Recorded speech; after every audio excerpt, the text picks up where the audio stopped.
अब तुम लोग गलती से अगर नए हो तो सब्सक्राइब करो, वो जो लाल वाला बटन है उस पर अपने जीजा जी फेंक के मारो या फूफा जी, मुझे नहीं पता, बस क्लिक हो जाना चाहिए। जब लियाकत ने बोलना समाप्त किया तो उसके आसपास के सभी लोग हंस पड़े। अरबाज सबसे जोर से हंसा। मेहरा किसके लिए आए हैं? अगर उनके लिए अपनी लड़ाई लड़ने का ऐसा कचरा ही मिला क्या है, इससे अच्छा तो हार मान लो। उनके शब्दों से मेहरा परिवार के बीच खलबली मच गई। अपना मुंह बंद करो, उनमें से एक चिल्लाया। मुझे लगता तुम्हें मैदान में आके बोलना चाहिए, अरबाज ने मजाक उड़ाते हुए कहा। चीजें बदल गई हैं। अगर अब हार गए तो मेरा सामने झुकना। लियाकत, कबीर को मारने वाला आदमी कहाँ है? पृथ्वीराज ने बीच में टोका। वह अब भी नहीं समझ पा रहा था कि कबीर को कोई इतनी आसानी से कैसे मार सकता है। आप जल्द ही डेमन को देखेंगे, लियाकत ने जवाब दिया। लेकिन उसके बाद तुम्हारा परिवार मेरे सामने झुकेगा। लड़ाई के परिणाम के बारे में लियाकत पहले चिंतित था, लेकिन जब उन्होंने देखा कि मेहरा ने लक्की को अपना फाइटर चुना है तो उनकी चिंता दूर हो गई थी। मैंने सुना है कि लड़ाई होने वाली है, अचानक एक आवाज आई। उस मजाक जैसा लग रहा था। एलेक्स ने आवाज पहचान ली। उसने प्रवेश द्वार की ओर देखा और उसने हॉल में एक युवक और एक युवती को आते देखा।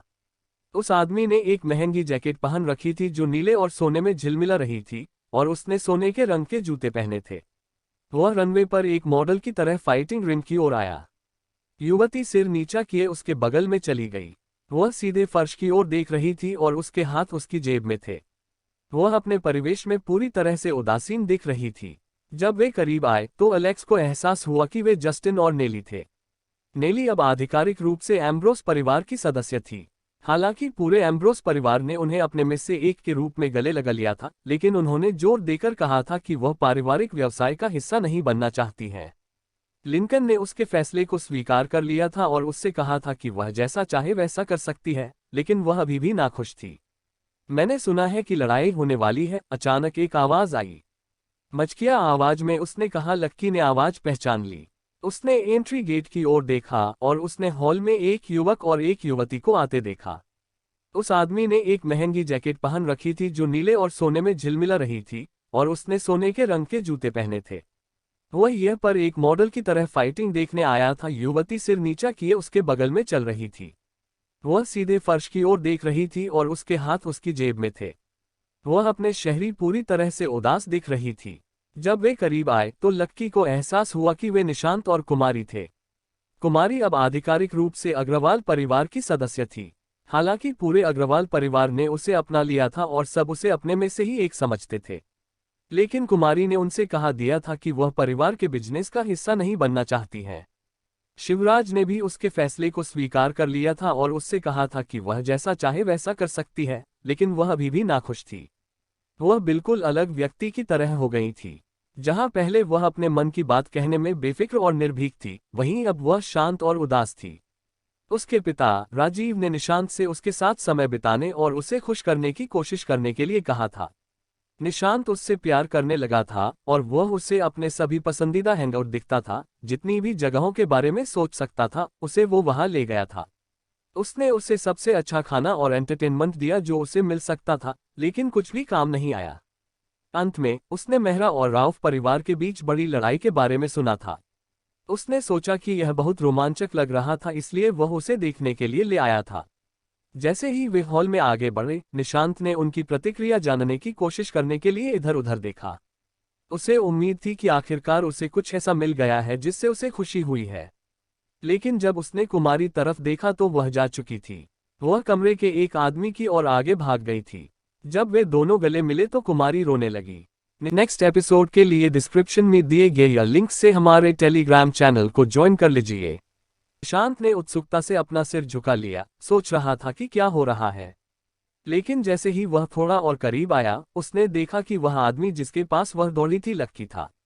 निशांत मुस्कुराया। लक्की को देखकर वह भी खुश हो गया, लेकिन इससे पहले कि वह अपने भाई से बात कर पाता, एक आवाज ने उसे पुकारा। यह प्रफुल्ल की आवाज की तरह लग रही थी। तुम पटना में क्या कर रहे हैं, छोटे भाई? प्रफुल्ल ने निशांत से पूछा। निशांत हैरान था। प्रफुल्ल कैसे जानता है कि मैं कहाँ हूँ? उसने सोचा, और वह मुझसे कैसे बात कर रहा है? क्या वह यहाँ है? उसने उसे खोजने की कोशिश करने के लिए चारों ओर देखा। अपनी लेफ्ट ओर देखो, प्रफुल्ल ने कहा। वह ये फोन को देखें। एक आदमी निशांत के पास आया और उसके चेहरे के पास फोन रखा। तो वह यह से कर रहा था, निशांत ने सोचा। वह अपने फोन से सारा माजरा देख रहा था। मैंने सुना है कि एक बड़ी लड़ाई होने वाली थी, प्रफुल्ल ने बताया। मुझे यह देखना था, और फिर मैंने देखा कि बेचारा लक्की फाइटर में से एक है। मुझे लगता है कि जब किसी का कोई परिवार नहीं होता है तो यही होता है। आपको दूसरों से दूर रहना चाहिए और वह सब कुछ करना चाहिए जो आपको परिवार ने बताया है। यह कितना बुरा है। लक्की भैया तुमसे बहुत बेहतर है, निशांत ने कहा। अपनी तिरछी नजर से उसने लक्की और कुमारी को अपने और उस सेल फोन के बीच खुशी से देखा जिससे नाथन बोल रहा था। उसने महसूस किया कि लक्की कुमारी भी उसकी बातचीत सुन सकते हैं। लक्की थोड़ा शर्मिंदा था कि लक्की ने उसे अपनी क्षमताओं के बारे में इतने आत्मविश्वास से बोलते हुए सुना था, लेकिन निशांत ने उस पर विश्वास किया। ओह निशांत, प्रफुल्ल ने मजाक उड़ाते हुए जवाब दिया। अभी भी एक इमेजिनेशन में जी रहे हैं क्या तुम? और फिर प्रफुल्ल ने आगे कहा, बस याद रखें कि लक्की अब परिवार का हिस्सा नहीं है। यदि तुम उसकी मदद करने की कोशिश करते हैं तो तुम खुद को परेशानी में डालेंगे। निशांत रुका, समझ में नहीं आ रहा था कि क्या किया जाए। अगर उसने एलेक्स की मदद करने की कोशिश की तो प्रफुल्ल इसका इस्तेमाल अपने दादा को उसके खिलाफ करने के लिए करेगा। इसके गंभीर परिणाम हो सकते हैं।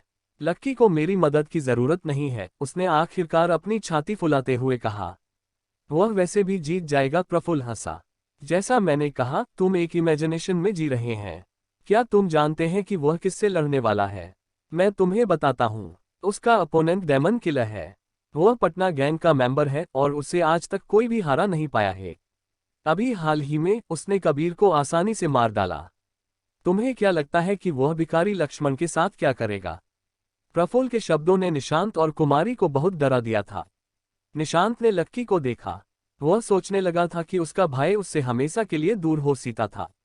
फिर उसे याद आया कि प्रफुल्ल उसे देख रहा है और उसने एक लंबी सांस खींच के कहा, लक्की भैया नहीं हारेंगे। वह दहाड़ा और फिर उसने फोन पकड़ा और कॉल कट कर दी।